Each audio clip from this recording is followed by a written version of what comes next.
Segundo livro de Reis, capítulo 4, do versículo 1 ao versículo 7. Quem já localizou, diz amém. Amém. Quem não localizou, diz misericórdia. Amém, igreja?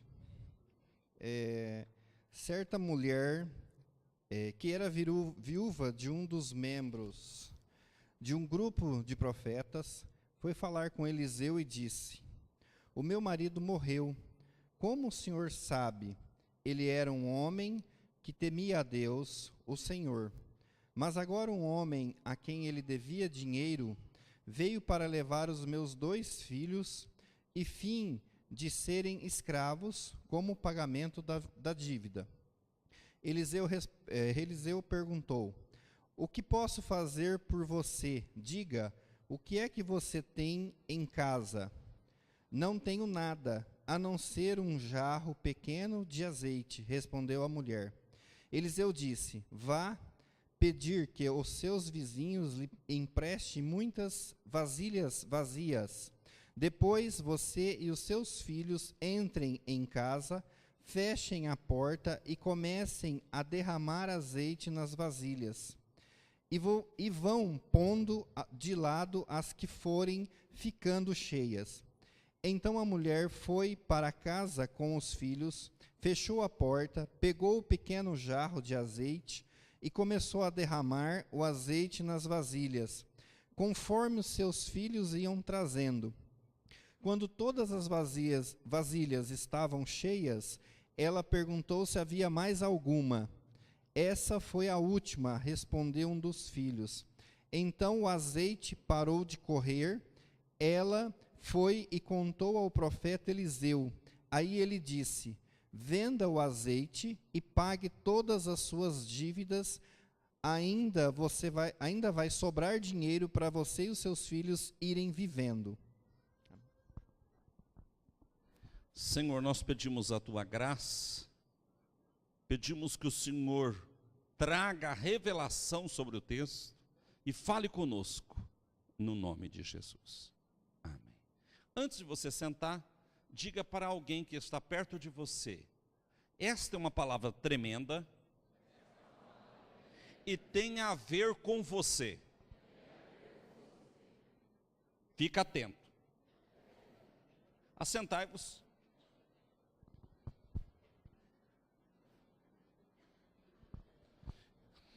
O tema desta noite: atitudes diante de uma crise. Repita comigo: atitudes diante de crise. Meus amados irmãos, o mundo está em crise. Nós estamos vendo o ano passado muito se falar da Espanha, falar da Grécia, falar de Portugal, da questão de rolar dívida, de não rolar dívida, e de solucionar problemas financeiros da Europa. A Europa sempre resolveu seus problemas. As maiores crises da Europa, ela exportou. Volta a história para você. Houve um período que a Europa tinha muitas pessoas pobres. Período do feudalismo, estamos falando lá atrás. A Europa tinha muita pobreza. E eles inventaram uma guerra em nome do Senhor. Quando você vê filme que no escudo tem uma cruz, é filme que retrata alguma coisa sobre as cruzadas. A finalidade da cruzada foi morrer pobre, pôr os pobres para morrer, para diminuir a pobreza da Europa. Vieram cruzadas com adultos, cruzadas com crianças. Eles mandaram um grupo de crianças para a guerra. E eu não estou contando piada não, irmãos. E isso é uma coisa que aconteceu e está registrado na história universal. E eles diziam o seguinte: os turcos tomaram a Terra Santa, então nós temos de ir lá e tomar a Terra Santa dos turcos. E o pior, que os cruzados foram lá e tomaram a Terra Santa dos turcos. E eles voltaram. Voltaram vitoriosos. O que fazer com esse povo vitorioso? E eles passaram a morar do lado dos ricos, do lado dos burgos. Criou uma nova classe chamada os burgueses. Burguês é aquele que mora do lado do fosso, do lado do esgoto. E essa classe se tornou comerciante, porque eles trouxeram da guerra muitas coisas interessantes. E eles venderam essas coisas bonitas para os nobres. Depois, os nobres queriam mais. Aí eles voltaram lá sem guerra e compraram e venderam. E acharam bom esse negócio. O famoso ir no Paraguai, o bate e volta. Só que era mais do que um dia. Eles iam, compravam e traziam. Criou uma nova classe, chamada classe dos comerciantes ou a classe dos burgueses. Houve outra crise. Uma outra crise na Europa. Eles inventaram uma nova coisa para acabar com os pobres. Mandar os pobres para as terras novas. Quem veio para o Brasil? Quem veio para a América? Para as Américas. Para a América do Norte, para a América Central, para a América do Sul. Quem que veio? Os pobres. Os sentenciados. Só não os Estados Unidos, que é a parte da América do Norte, que não foi colonizado por pobres paupérrimos. Esses foram colonizados por evangélicos que queriam avançar terras novas. Por isso que nos Estados Unidos, cada lugar que chegava um grupo, abria-se uma escola para o pessoal aprender a ler, para ler a Bíblia. No Brasil, era proibido ler a Bíblia. Então, meus amados irmãos, as crises, elas geram uma coisa nova. Uma coisa nova acontece no meio da crise. Agora a crise chegou no país. O governo gastou. E olha que apenas algumas caixas pretas do governo estão sendo abertas. Não apareceu ainda o rombo do BNDES. Só tem uma propagandinha aí por fora, disfarçada, de 7 bilhões de reais para a empresa do filho do Lula. Só tem essa aí disfarçada. Mas o rombo do BNDES é maior do que o rombo da Petrobras, é maior do que o rombo da FIFA, é maior do que todos esses rombos juntos. Por isso que o Senhor Jesus vai dizer que o mundo jaz no maligno. E o mundo jaz em crise. Mas quando você pensa numa crise longe, eu gostaria que você pensasse na crise do texto. Uma mãe que está em crise. Por quê? Porque os seus 2 filhos vão ser levados escravos. O pai era um homem de Deus, mas fez dívidas. Não conseguiu pagar, morreu. Agora o credor quer levar alguma coisa. Não tem bens comuns para pegar. Primeira coisa para penhorar é dinheiro, não é isso? Primeira coisa para penhorar é dinheiro. Não tendo dinheiro, penhora-se pedras preciosas, né? Não tendo pedras preciosas, penhora-se outros bens. Mas essa mulher não tinha nem dinheiro, não tinha pedras preciosas, essa mulher só tinha os filhos. E o credor disse: eu vou levar esses 2 garotos aqui para ser escravo. Quando você pagar a dívida, você pega os meninos de volta. De jeito que uma viúva vai pagar uma dívida. E ela foi ao profeta de Deus, profeta Eliseu. Diz: profeta, meu marido era um homem temente a Deus, O meu marido, em outras palavras, era um homem santo, um homem de Deus, mas ele tinha dívidas. A crise alcança a todos. Você está me entendendo? O que o texto bíblico está querendo dizer? Ele era um homem de Deus, mas ele tinha dívidas. Ele tinha algum problema financeiro. E ele morreu. Acabou o problema financeiro, foi para a glória. Ele era homem de Deus, foi para a glória. Acabou o problema financeiro dele. Mas ficou o problema financeiro da esposa. O credor quer levar meus 2 filhos, o que eu faço? E o homem de Deus, o profeta Eliseu, diz: o que você tem em casa? Tem nada. Parece que o profeta dá uma respirada. Parece que o profeta deixa ela pensar um pouquinho. E ela diz: eu tenho uma vasilhinha com azeite, uma botija. Pega para mim, Gabriel, essa botija aí. Essa é uma botija grande.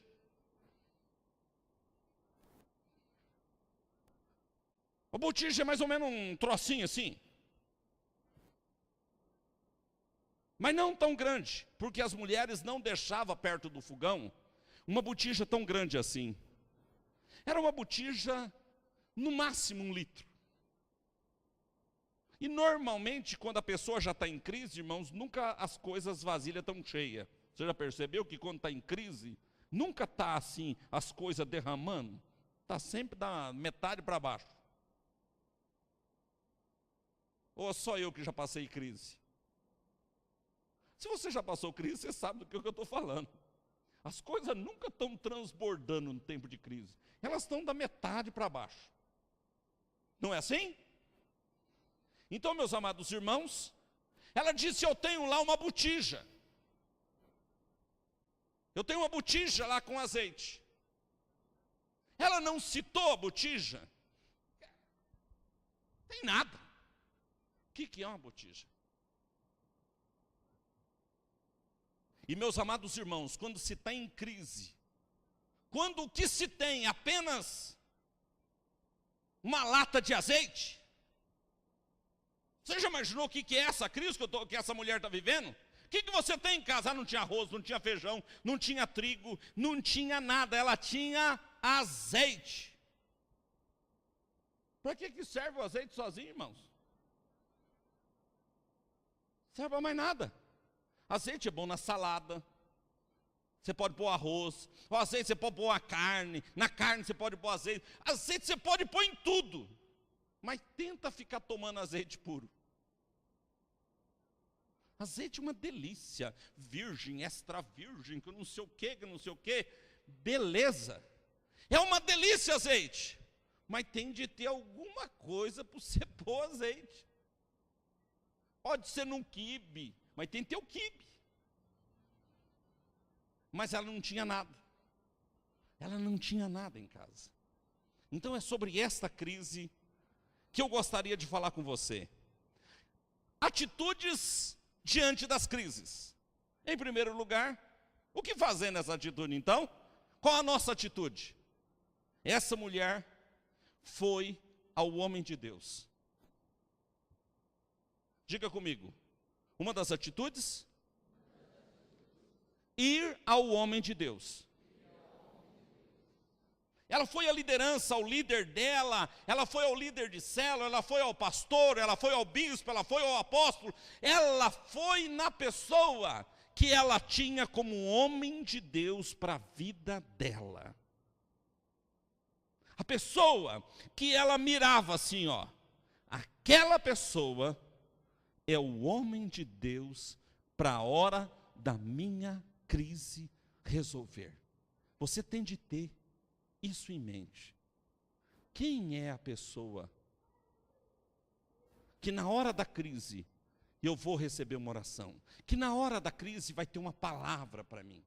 Você tem de ter isso em mente. E meus amados irmãos, ela correu. O homem de Deus, a pessoa de Deus. Quando eu estou dizendo homem, eu não estou me referindo a sexo. Eu estou dizendo a pessoa de Deus. Agora, o que fazer? Ela ouviu. Ela argumentou. A situação exigia ter fé. E a situação exigia obedecer ordens. Veja que confusão que devia estar na cabeça dessa mulher. Pensa comigo. Pensa você, irmã. Se teu marido morrer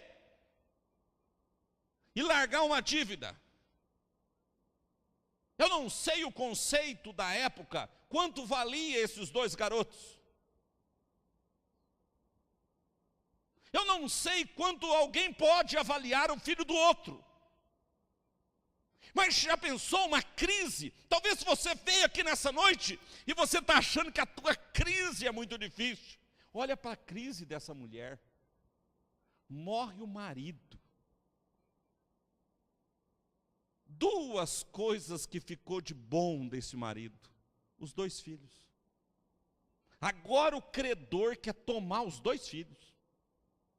O credor quer levar os 2 filhos. Pastor, ainda bem que isso não acontece no nosso tempo. Não acontece o quê? Vai ler um pouquinho sobre tráfico humano. Que está acontecendo hoje. Você está achando que esse povo que está vindo para a Itália, estão vindo porque eles querem? Tem envolvimento com tráfico humano. Irmãos, tem um envolvimento com tanto de coisa. Tem gente aqui no Brasil, que é levada do Brasil, irmãos, que some, que ninguém mais nunca vê, que é levado para outros lugares para tirar órgãos, para vender órgãos.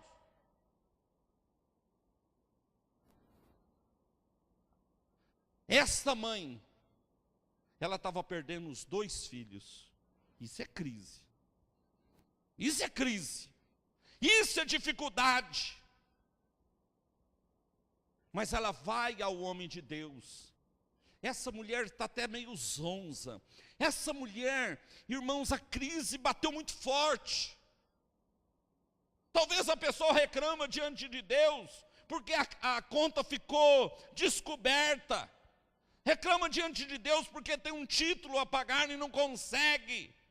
Esta mulher reclamava porque ela estava perdendo os 2 filhos.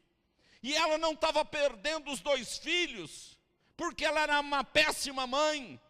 Ela estava perdendo porque o credor era injusto. Porque o credor era um homem mau. O credor era um homem sanguinário. E o dinheiro para ele era a principal coisa. Ela está perdendo os 2 filhos pela qualidade moral do credor. Porque se fosse um credor que tivesse coração, ele diria, você não tem com que pagar. Então faz o seguinte, quando teus filhos crescerem, puderem trabalhar, ou se era rapazinho, quando eles puderem pagar, eles paguem. Ou está perdoada a dívida. Mas não, esse homem queria levar os filhos como escravo. Queria pegar esses meninos e vender esses meninos. Como os irmãos de José fizeram com ele. Venderam por 30 moedas, por 20 moedas. Jesus que foi vendido por 30. Mas meus amados irmãos, ela ouviu o que Eliseu falou. O que você tem em casa? Ela ouviu. Ela argumentou, não tem nada. Eliseu disse, o que você tem em casa? Ela disse, eu tenho uma botija de azeite. Ela precisou ter fé, meus amados irmãos. Por que ter fé? Que ela tinha que derramar o azeite nas vasilhas. Ela teve de obedecer a ordem. Ordens, na hora da crise, elas batem. Você tem crise, a principal coisa que a crise faz é tirar o teu norte. O que é o norte? O norte é aonde a bússola, a agulha da bússola indica. Às vezes tem gente que acha que a bússola, eu estou lá no meio do mato, eu acho uma bússola. Estou resolvido. Se a pessoa não entender de bússola, ele está do mesmo jeito. Porque a bússola só marca o lado do norte. Mas se a pessoa não tiver noção da onde que é o norte, o que ela faz com o norte, quando você vai construir uma casa, o engenheiro põe um N no cantinho da tua planta, ele põe um N, norte, o norte está desse lado ou desse lado. Hoje, com esses projetos modernos, o engenheiro coloca o lado que o sol vai bater na tua casa, que jeito que vai projetar sombra sobre a tua casa, no nascer do sol e no pôr do sol, porque tudo isso é possível hoje, através de programa de computação. Mas, meus amados irmãos, quando a pessoa está desnorteada, sem norte, desnorteada, a pessoa não tem norte, ela não tem para onde ir. Esta mulher não tinha norte, essa mulher não tinha para onde ir. E ela precisava de uma pessoa. Quando a pessoa está em crise, ela precisa de uma pessoa que a oriente. E aí que está um problema.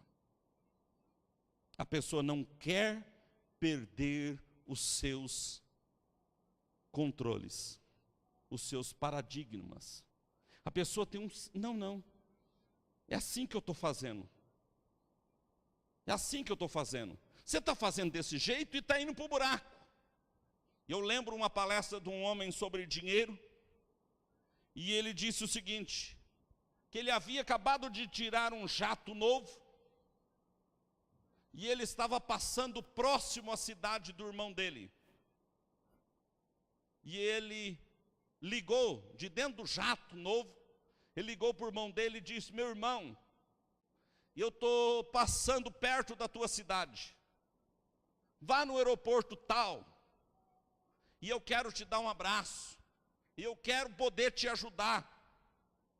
Eu acabei de tirar um jato moderno, novo, e aí o irmão alugou um carro e foi ao encontro dele naquele aeroporto.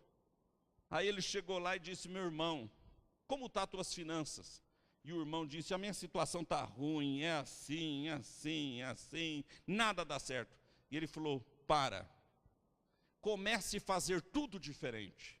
Você tem de começar assim, você vai fazer isso, você vai fazer aquilo outro. O irmão dele disse: não, assim não vou fazer não. Ele disse: mas este é o princípio. Se você não tomar a posição certa, você não vai prosperar. Ele diz: não, você não sabe fazer nada não. E naquela palestra o cara disse o seguinte, ele falou: ajudei meu irmão muitas vezes, mas não tinha condição de como ajudar meu irmão. Ele disse: eu não sei fazer, eu estou montado num jato e você montado num carro alugado. Eu não sei sobre finança, e você entende de finança. Montou no jato dele e foi embora. E ele disse a seguinte coisa: a pessoa precisa ouvir as pessoas, ouvir para aprender. Essa mulher argumentou, ela ouviu, irmãos, e pensa na situação dessa mulher. O que ela ouviu parecia não ter lógica nenhuma. O que ela ouviu estava tudo contra a lógica.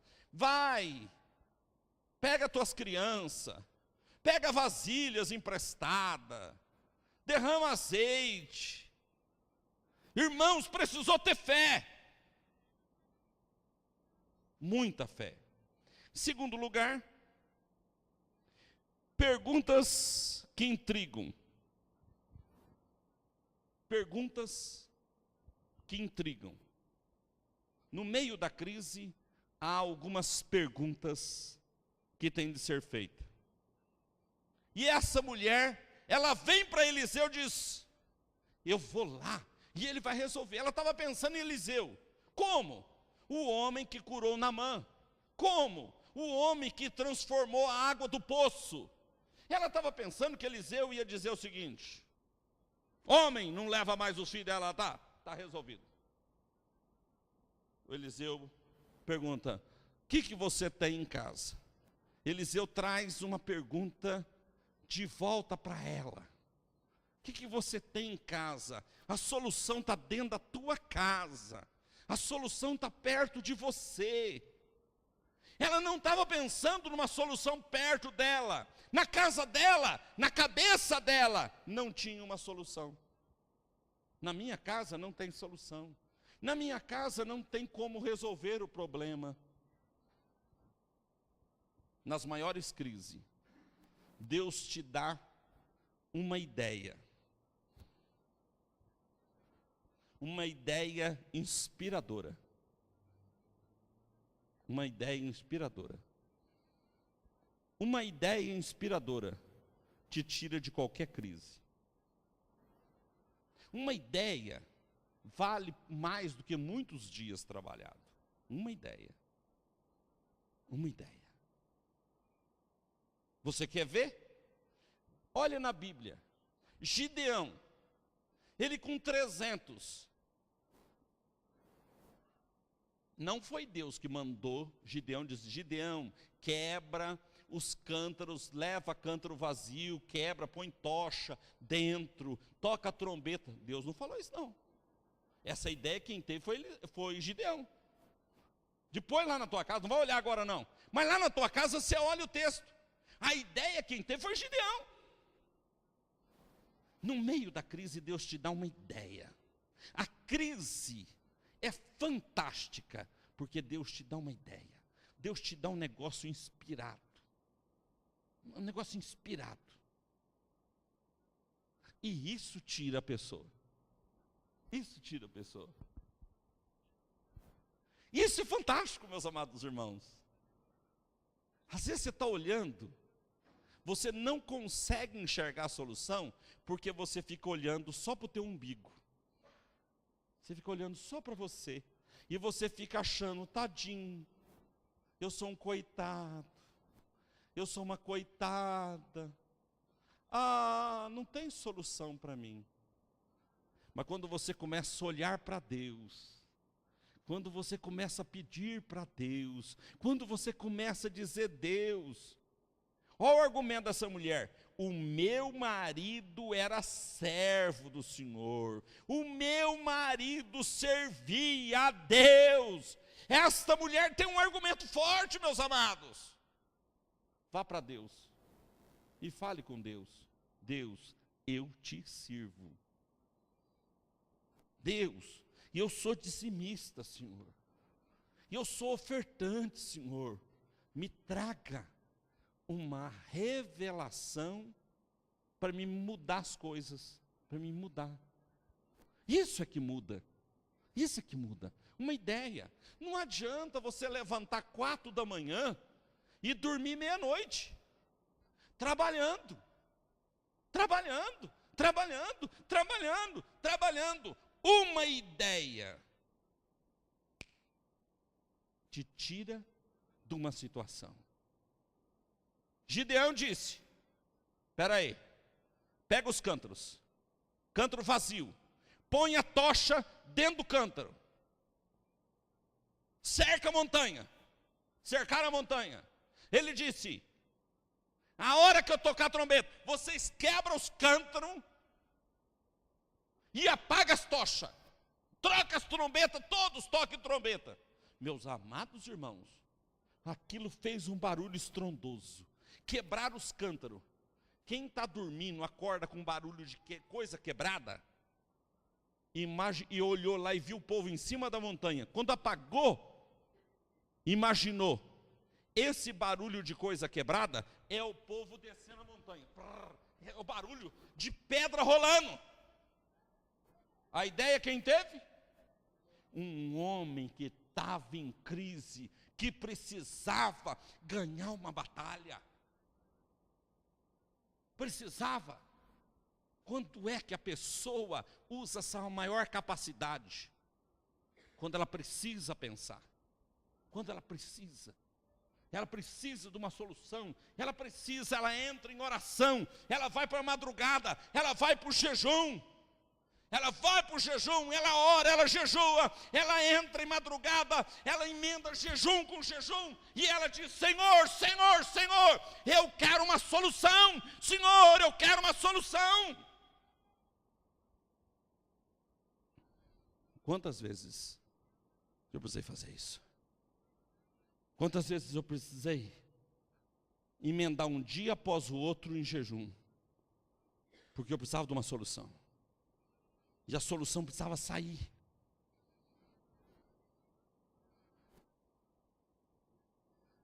O que você tem em casa? A resposta: tem nada. Nem uma botijinha de azeite. Um pouco de azeite.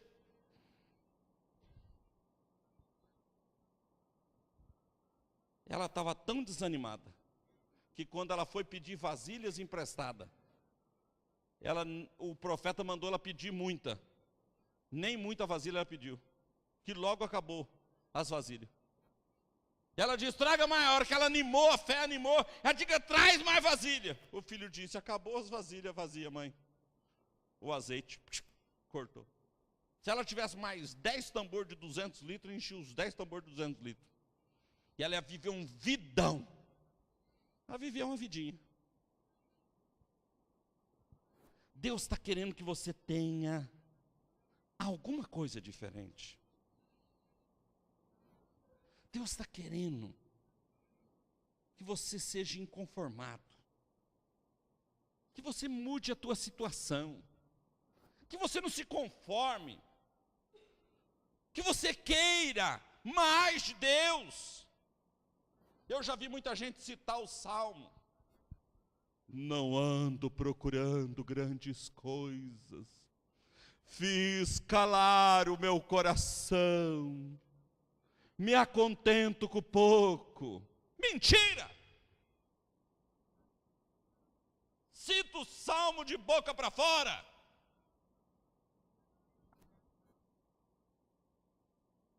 Vai ver na vitrine. Quando bate o olho na vitrine, eu não sei porquê, meus amados irmãos. Quando eu olho uma vitrine, eu não sou de olhar vitrine, não. Mas logo eu acho que me interessa. Eu acho que me interessa. Aí a hora que eu vou ver a coisa mais cara que estava na vitrine. Eu bato o olho, gostei daquela camisa. É, aquela lá mais cara. Não sei se troca o preço depois que a gente olha. Troca, filha, troca lá o preço depois que olha. É o preço mesmo. Então, meus amados irmãos, você gosta de coisa boa. Você gosta de coisa boa. Deus está querendo, meus amados irmãos. Entenda bem. Deus não quer enriquecer todo mundo. Isso não é para todos. Não é para todos. Alguns, por causa de riqueza, vão perder até o céu. Mas, meus amados irmãos, há algumas coisas que a gente precisa entender. Em terceiro lugar, ordens que mudam. A Bíblia é um livro de autoridade. E a Bíblia fala muito sobre ordem. Faça isso, faça aquilo outro.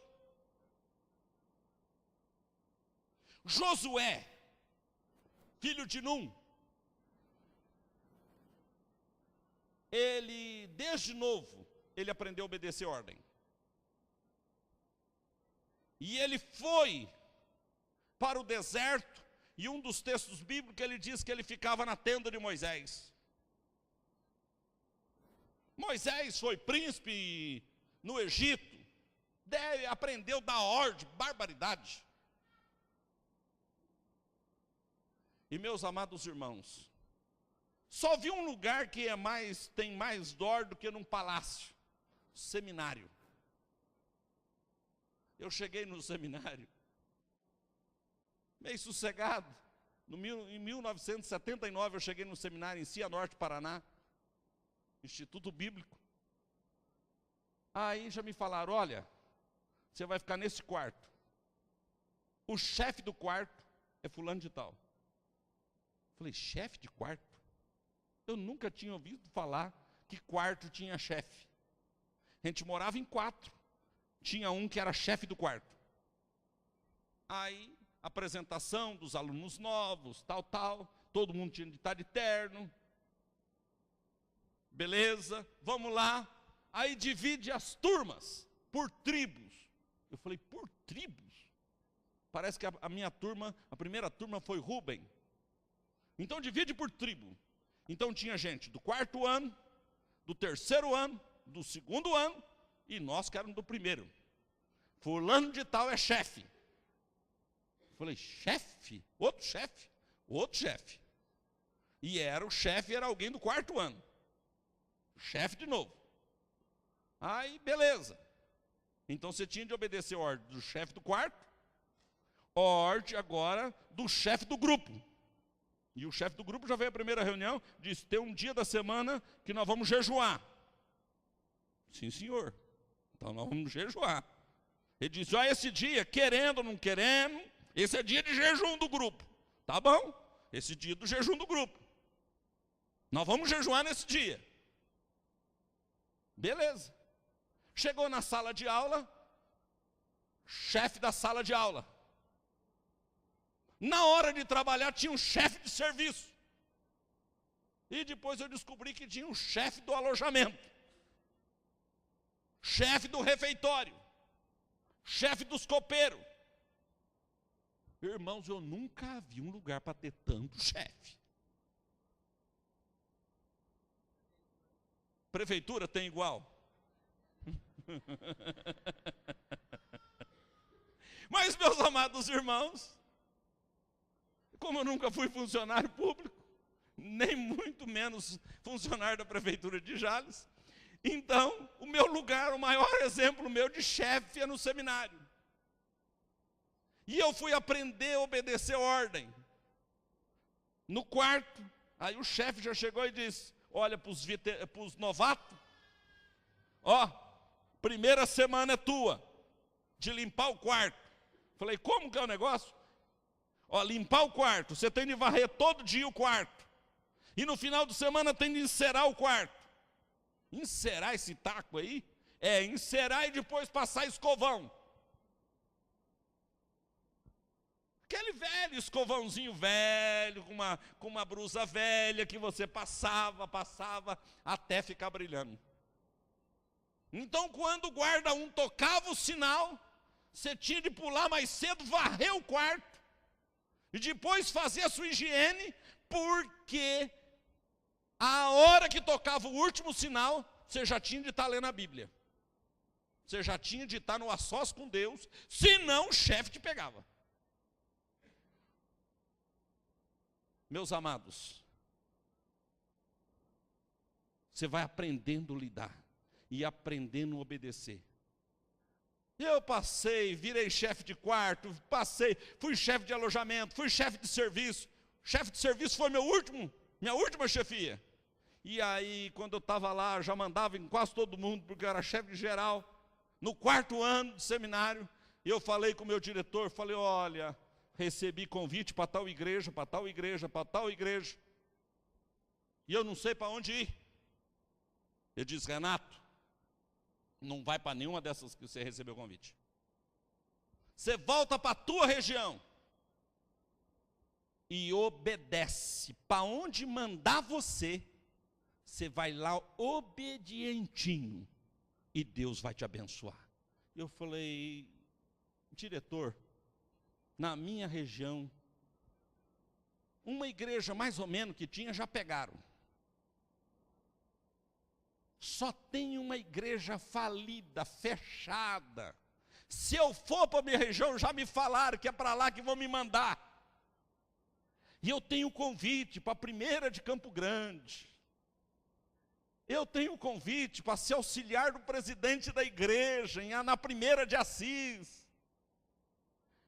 E eu tenho para Bauru, eu tenho 3 convites bons. Ele diz, volta para a tua região e obedece. E eu falei, sim, senhor. Cheguei na regional, eles falaram, olha, Penápolis está falida. Você vai para lá? Parecia que a voz do meu diretor estava ecoando no meu ouvido. Sim, senhor, vou. Ó, Renato, está acabado lá. Falei, pode me mandar que eu vou. Desse dia em diante eu aprendi a obedecer. Irmãos, foi difícil em Penápolis? Foi. Em 3 anos, nós batizamos 156 pessoas. Primeiro batismo que eu fiz em Penápolis. Eu batizei 50 pessoas no primeiro batismo. Irmãos, foi crises, mas Deus me deu tanta experiência, tanta coisa gloriosa que aconteceu. Galinha foi curada pelo programa de rádio. Quem já morou no sítio, sabe que a pior doença que dá em galinha é a doença da cair cabeça. Tem um nome científico, leucóster, um negócio assim, que a galinha fica triste e cai a cabeça. A minha avó dizia o seguinte, quando pega essa doença na galinha, morre tudo. Uma mulher escreveu uma cartinha, missionário, as galinhas deu aquela doença de cair a cabeça, pus uma jarra d'água em cima do rádio enquanto o senhor estava pregando, e depois fui lá e pus no coxo das galinhas. As galinhas tristes saíam de onde estava triste, ia lá e bebia água, e ficava boa. Estou escrevendo para testemunhar. Irmãos, surdez, curas, milagres aconteceram. Mas sabe onde que eu estava? Eu estava no lugar que Deus mandou. Porque quando você obedece, você fica no lugar que Deus manda. Quando você obedece, você está no lugar que Deus pode agir. Quando você obedece, você está no centro, você não escolheu mais nada. Irmãos, eu tive uma vida feliz, abençoada, eu e a Rose, recém-casados. Chega numa igreja, você espera ter alguma coisa, era eu e a Rose e o violão. E o violão está lá em casa até hoje. Distribuir folheto, convidar o povo. Mas quando foi para o rádio, aí estourou, aí cresceu. Deus deu gente. Meus amados irmãos, mas no meio dessa crise, Deus me deu a melhor casa para morar. Nós saímos, não tinha lugar para achar casa. Em Penápolis, Deus nos deu uma casa linda, maravilhosa. Acho que melhor do que nós temos hoje. Nós, recém-casados, morar naquela casona. A mãe de um seminarista tinha uma casa para alugar. A hora que eu, andando na cidade, descobri a mãe do seminarista, que estudava comigo. Descobri, ela me deu um abraço. Você que estuda com gesso. Irmãos, era uma mulher da vida torta. A mãe do seminarista era uma prostituta. E Deus fez o milagre. A mulher, você que ela amava o filho dela. O filho era muito carinhoso, pregou para a mãe não se converteu, só se converteu depois. No meu tempo não converteu. E essa mulher, irmãos, quando ela soube que eu tinha estudado com o filho dela, ela disse, não, você vai morar na minha casa que eu estou terminando. E me pôs para negociar com o pedreiro, eu negociei com o pedreiro terminou a casa, e eu e a Rose já falou assim, você vai morar aqui nessa casa, aonde o meu gesso moraria. O filho dela chamava Jesus, chama Jesus, mas ela não chamava ele de Jesus, ela chamava ele de gesso. A mulher era atrapalhada. E de vez em quando ela vinha alguém me chamar de madrugada. A dona Maria, está lá perturbada, está encapetada. Vai lá, pastor. Tocava, fazia parte do pacote. Tinha de expulsar o demônio da mulher. Mas, meus amados irmãos, Deus é Deus. No meio da crise, Ele te dá um presente. Diga comigo, no meio da crise, Deus nos dá um presente para alegrar o nosso coração. Pode observar isso.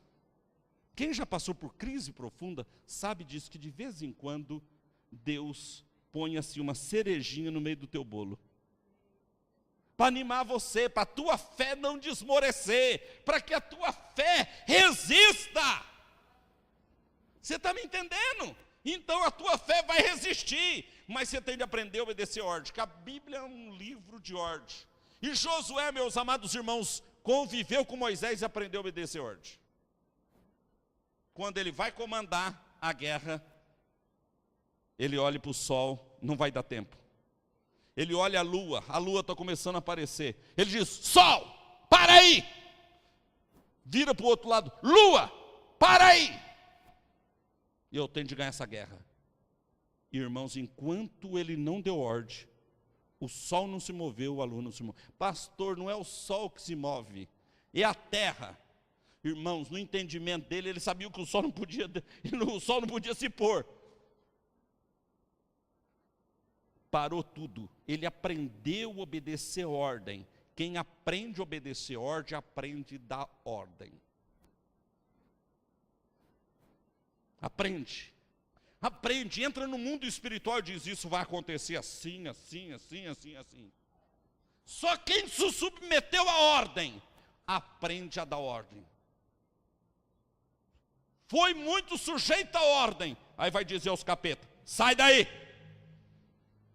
em nome de Jesus. Vamos? Pega a tua tralha, mão para trás.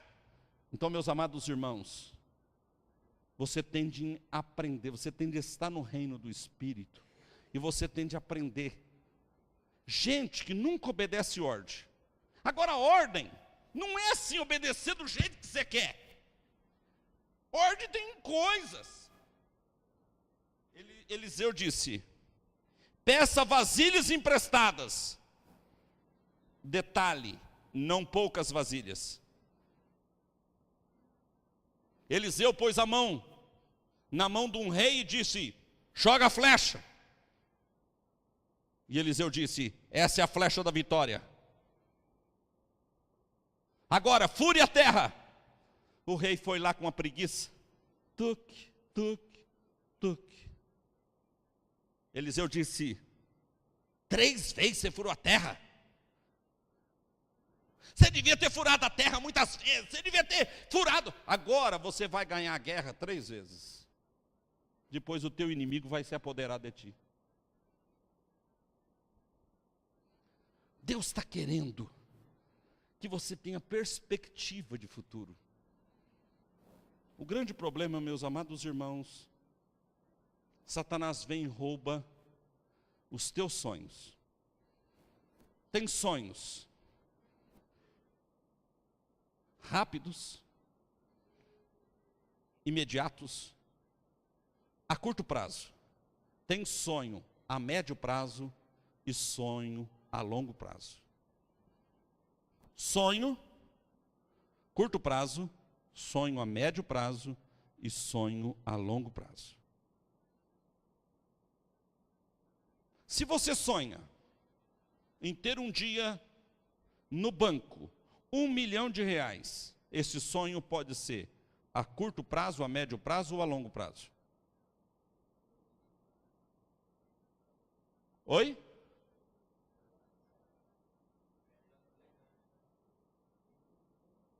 Nós estamos falando da realidade atual tua. Longo prazo. A longo prazo. Eu tenho lá R$1 milhão disponível no banco, guardado. É uma coisa de sonho de longo prazo. Que ninguém faz assim, pastor, mas se eu jogar e ganhar na loteria? Aí não é dinheiro que vai ficar, que você vai torrar ele tudo. Eu estou falando de dinheiro que você conserva. Que você conserva. Você tem de ter um sonho a curto prazo. E você trabalha esse sonho a curto prazo. Você tem de ter um sonho a médio prazo. Que você está trabalhando hoje e ele vai acontecer daqui a um tempo. E você tem de ter um sonho a longo prazo. Tem coisa que você compra hoje e você espera crescer. Tem coisa que você já compra pronto. Você sonha com o teu filho? Você sonha a curto prazo que ele vá bem na escola. Quantos anos tem teu menino, filha? 4.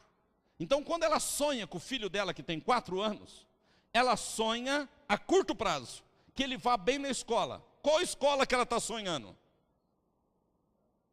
Maternal 1, pré-1. Que ele vá bem lá. As tarefinhas dele, que ele aprenda bem.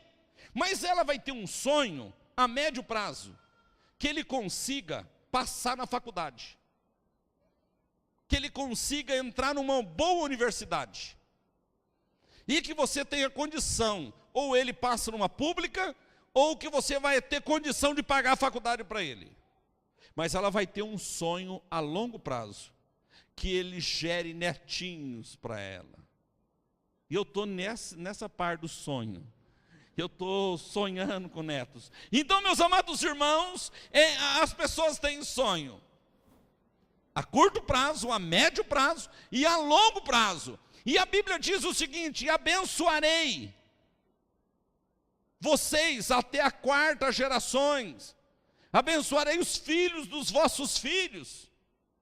Então Deus está chamando você para ter sonhos. Está chamando você para colocar vasilhas.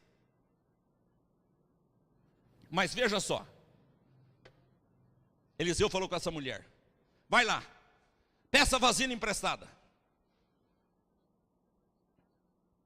Entra para dentro da tua casa. Ela entrou. O que tinha de fazer depois de entrar para dentro da casa? Fechar a porta. Por que tinha de fechar a porta? Por que era para entrar dentro da casa e fechar a porta? Porque Deus ia fazer um milagre. Tem milagre que vizinho não precisa ver, que ninguém precisa ver. Tem hora que Deus está querendo tratar com você, está querendo fazer um milagre, mas você tem, e a Bíblia era muito clara, é muito clara: entra para dentro da tua casa, tu e teus filhos, e tranca a porta. Você está me entendendo? Que ordens são específicas. Tem hora que você tem de reunir a tua casa, você, teus filhos, e orar. Nós precisamos de um livramento, precisamos do milagre, precisamos que Deus possa fazer um milagre. Mas você tem de orar lá, só vocês, e o milagre vai acontecer lá dentro da casa. Está me entendendo? Ai, deixa eu orar. Abre a janela e ora: oh Deus, me abençoa, para mim comprar uma casa grande, para mim comprar um carro novo. E a vizinha já sai espalhando para a redondeza. Ah, eles estão querendo comprar um carro. E esses dias eu vi um cara parado aí de moto com uma bolsa preta na garupa, na casa deles.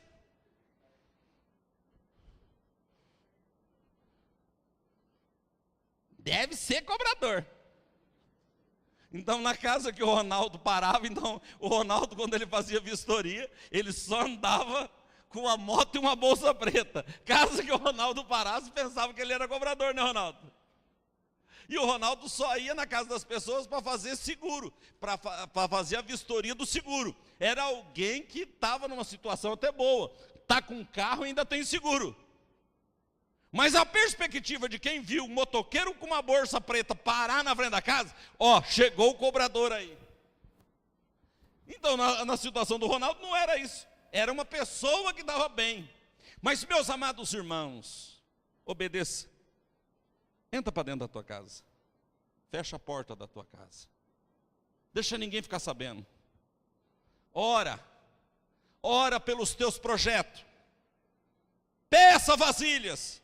Irmãos, ela pediu um pouco de vasilha. O que as vizinhas deviam perguntar? Irmã, o que as vizinhas? Chegava lá o seguinte: empresta um caldeirão, um tambor de 200 litros, empresta esse caldeirão grande. Empresta. Qual que era a pergunta? Para que você quer isso? Ou vocês acham que não havia vizinha curiosa? Se fosse lá na tua casa, Márcio, se pedisse para as vizinhas, as vizinhas não iam fazer essa pergunta, né? Não, eu tenho certeza que não. Para quê? Irmão, se não podia contar, Deus às vezes tem uma bênção para você e você não pode contar. Você está orando por alguma coisa, fica quieto. Irmãos, a dificuldade dessa mulher pedir as vasilhas emprestadas, para quê? Por isso que entra na casa e fecha a porta, que uma vizinha falou para a outra assim. Ela te pediu, vamos dizer que o nome da mulher fosse Maria. A Maria te pediu vasilha. Pediu, levou o caldeirão, levou a bacia, levou o tambor, levou lá de casa. E para você? Também, levou o caldeirão, levou a colher, levou um monte de coisa lá de casa. O que será que ela vai fazer? Está na miséria, o marido morreu. Está na pendura. Você viu aquele homem? Aquele é o cobrador. O que será que ela vai fazer? Entra na tua casa e fecha a porta. Fecha a porta. Você quer que Deus faça um milagre? Fecha a porta. Fecha a porta até da tua boca. Fecha a porta. Você quer milagre? Ora. Ora. Fecha a porta. E depois, deita azeite. E ela começou a derramar azeite. Com medo danado. Ela começou a derramar azeite. Encheu a primeira vasilha, encheu a segunda, encheu. Aí ela empolgou. Aí ela já estava no reteté, ela já estava feliz. Ela já estava toda. Ela já estava. Traz aí outra. Traz outra vasilha. Traz outra vasilha. E traz. Mãe, não tem mais vasilha. A fé tem de alcançar a hora que não tem nada. A hora que Deus já começou a fazer um milagre, aí já não precisa mais da fé. Olha, Elias orou por chuva até que hora? Até que hora que Elias orou por chuva? Até aparecer a nuvem. Apareceu a nuvem, ele parou de orar. Ele não precisava mais da fé. Ele levantou e falou: manda o rei descer que vai vir chuva. Você precisa de fé agora. É agora que você está precisando de fé. E Deus tem algo para você. Deus tem um milagre para você. Deus só quer uma coisa, queridos. Deus quer que a gente seja fiel.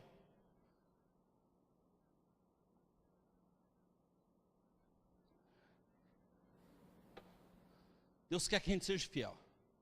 Deus está querendo ministrar alguma coisa com você. E Ele está querendo que você ensine isso a outras gerações. A irmã Creuza, aqui uma das anciãs da igreja. Se ela te contar a vida que ela passou já, você vai falar, essa mulher é uma mulher de fé. E por que Deus preservou ela? E hoje ela está toda moderninha na internet aí, e posta uma coisa e posta outra. Ela está para ensinar a geração atual a confiar no Senhor. Você está pensando o quê? Ela foi fazer curso de internet. Ela fez curso E toda hora está postando uma selfie, ela está... o pessoal... Você não viu a irmã Creuza ainda? Pode observar aí. Ela põe um óculos novo, ela posta uma selfie, mas cita alguma coisa errada da Bíblia lá onde ela tem acesso, para ver se ela não manda uma palavra. Ela já manda uma palavra bíblica lá. Meus amados, Deus está querendo te dar uma experiência com Ele, para que você ensine outras gerações. Ele está querendo que você o conheça, para que você ensine outras pessoas. A mulher com milagre, ela podia ter recebido um milagre muito maior, mas com milagre, ela vai para Eliseu. Ela não saiu com aquele monte de óleo, ela fechou a casa e foi ter com o profeta. O que eu faço com esse monte de azeite? Ele diz, vai e vende tudo, paga a tua dívida, e você e os teus filhos vão viver do resto. Da sobra do dinheiro, eles podiam viver. Talvez você diga para mim o seguinte, isso foi para aquele tempo. Eu ouvi o testemunho de um pastor, com uma situação semelhante. E a mãe do pastor achou uma pedra preciosa. O Senhor deu uma revelação para ela, e o Senhor disse, você vai achar entre tal rua a tal rua. E ela foi olhando no chão, achou uma pedra preciosa, vendeu, pagou a dívida e criou a família com o restante do valor de uma pedra preciosa, numa região de pedra preciosa. Meus amados irmãos, talvez você ache que o milagre foi para aquele tempo, o milagre é para a tua vida, o milagre é para você, o milagre é hoje para as nossas vidas. Abaixa a tua cabeça, um fundo musical por favor, meu jovem, e nós vamos orar pela tua vida. Atitudes diante de uma crise. Vá ao homem de Deus, faça perguntas e responda as perguntas intrigantes. Ordens que mudam.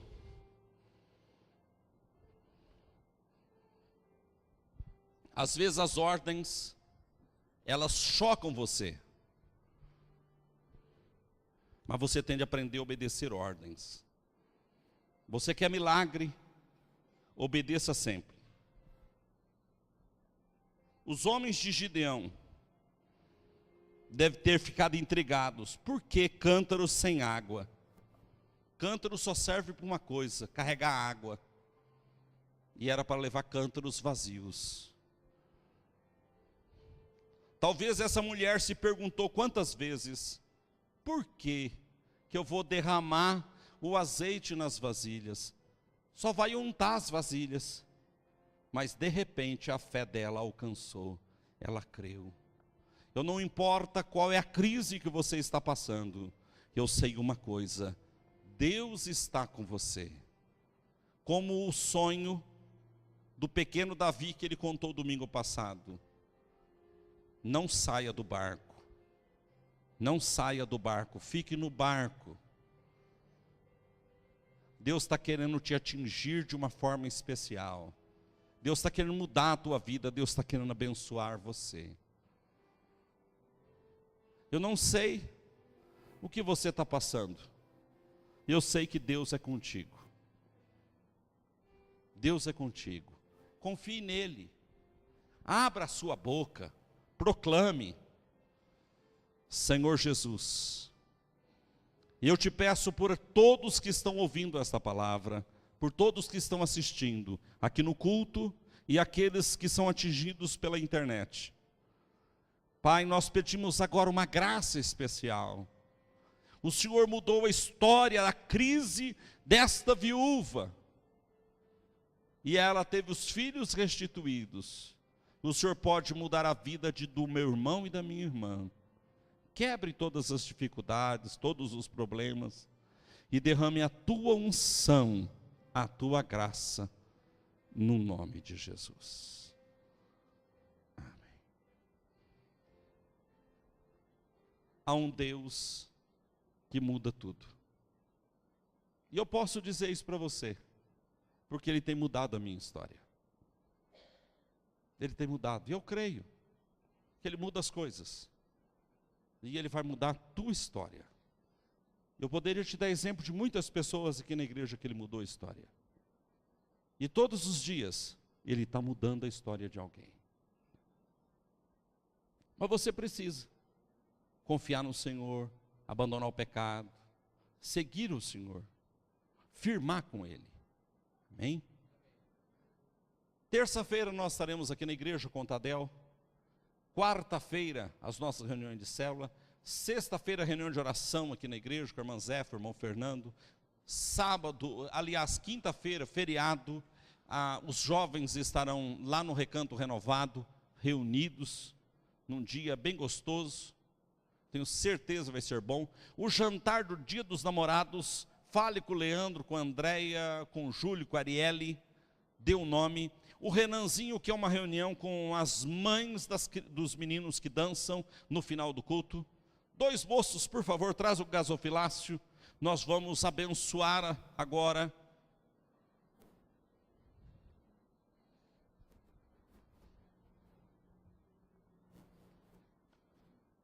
E você que está na tua casa, você tem de aprender também a ofertar. A oferta, meus amados irmãos, muda a vida das pessoas. Que tem uma coisa que as pessoas gostam: dinheiro. Quem falar para mim que não gosta de dinheiro, está mentindo. As pessoas gostam de dinheiro. E quando você dá dinheiro para Deus, para a causa do Senhor, isso muda a tua vida. Porque você dá aquilo que você ama. Agora, você não deve dar as coisas de uma forma sem amor. Por isso nós não passamos com sacolinha perto de ninguém. Você que quiser ofertar, você tem de sair do teu lugar, você tem de vir aqui na frente. A oferta tem de ser de amor, o dízimo tem de ser com amor, para ele ter um efeito positivo na sua vida. Deus ama quem dá com alegria. Então você tem de aprender a ofertar ao Senhor. Você quer que Deus mude a tua vida, você tem de aprender isso. Nós vamos orar agora. A Bíblia diz: honra o Senhor com as primícias da tua fazenda. Honra o Senhor com as primícias daquilo que você tem. Senhor Deus, nós estamos consagrando a Ti as nossas ofertas, os nossos dízimos. Pai, e nós te pedimos que a chuva serode, a chuva temporã, a chuva da estação e a da fora da estação, caia sobre a vida do teu povo e faça florescer a 60, a 100 por 1, no nome de Jesus. Você que deseja ofertar, tem oportunidade agora. O Rafael está trazendo aqui um adesivo dos jovens. Quem quiser colocar no carro, eu e mais um. Então, você vai colocar o adesivo para lembrar que você tem que trazer um visitante na igreja. Então, quem quiser, procure o Rafael no final do culto.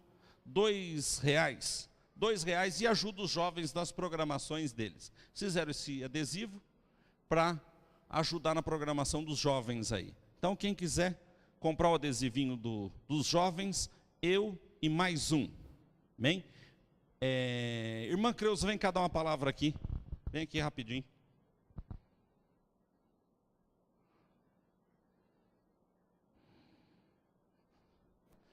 Teve a reunião das mulheres essa semana. O que a senhora achou? Achei. Pode pegar o microfone. Achei uma bênção. Achei uma coisa que precisava ter entre as mulheres, né? Uma reunião que elas se unam juntas para nós louvar o Senhor, que nem nós louvamos, contamos testemunhos, né? E foi uma bênção. E eu convido para as irmãs, né? Que o dia que tiver essa reunião, que as irmãs participem, porque realmente foi uma bênção para nós na sexta-feira. Todas que participaram saíram abençoadas.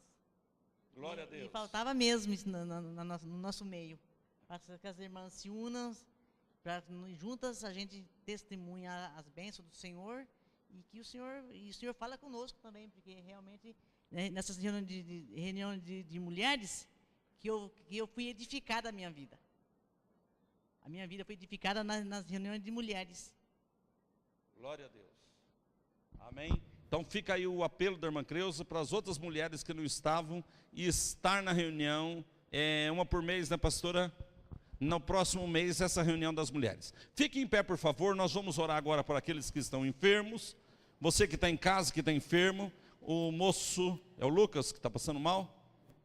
Nós vamos estar orando. Vem aqui. O que você está sentindo?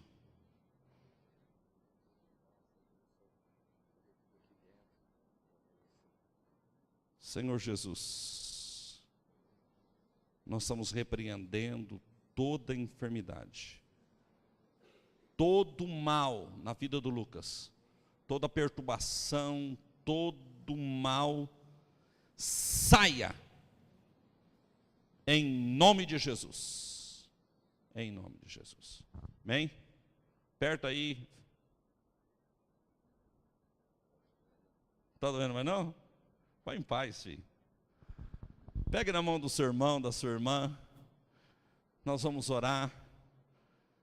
Ó, não vamos esquecer do jantar dos casais, dos namorados. Quem não tem namorada ou namorado?